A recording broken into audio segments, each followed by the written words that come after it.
I'm Dan Ackerman, and we are here taking a look at the Alienware M17x gaming laptop. Now, as a 12-pound, I guess, lap buster, I'm not sure we'd even call this a proper notebook computer. It's more like a portable, semi-portable, big gaming rig. But if anyone knows how to build these, it's the guys at Alienware who've been churning out high-end gaming desktops and laptops for years. Now, we've kind of gotten down on Alienware in the past, so they're kind of dorm room chic designs, and I'm pleased to say that with every successive generation recently, they seem to be getting a little bit better, pulling things back in a little bit of a kind of minimalist, modernist direction.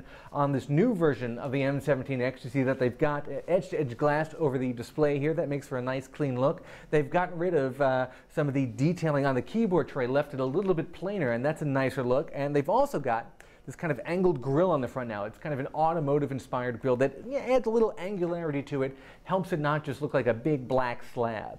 Now, our M17x was configured at about $4,800, $4,900. You can get it starting at maybe $1,799, but come on, why bother? If you're going to get a super high-end gaming laptop, you want to pack it with all the latest and greatest parts, like a extreme-level quad-core Intel processor, not one but two NVIDIA GeForce M280 GPUs, a terabyte of hard drive space, even a Blu-ray drive, but obviously that's going to drive the price way up.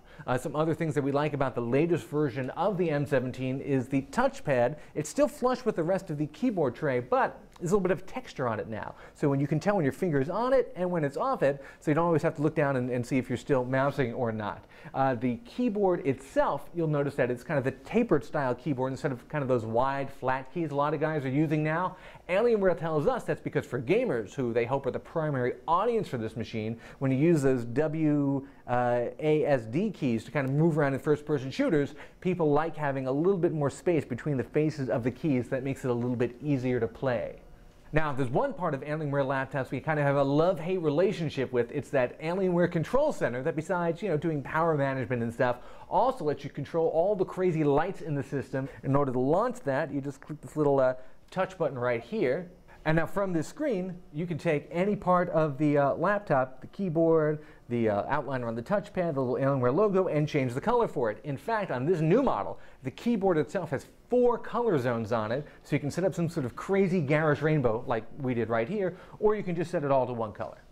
A fully tricked out Alienware M17x is about as high-end as you're going to find in a portable computer these days. You're not going to miss out on anything from Blu-ray to both HDMI and DisplayPort video outputs, but obviously you're going to pay a lot for the privilege. I'm Dan Ackerman, and that's the Alienware M17x.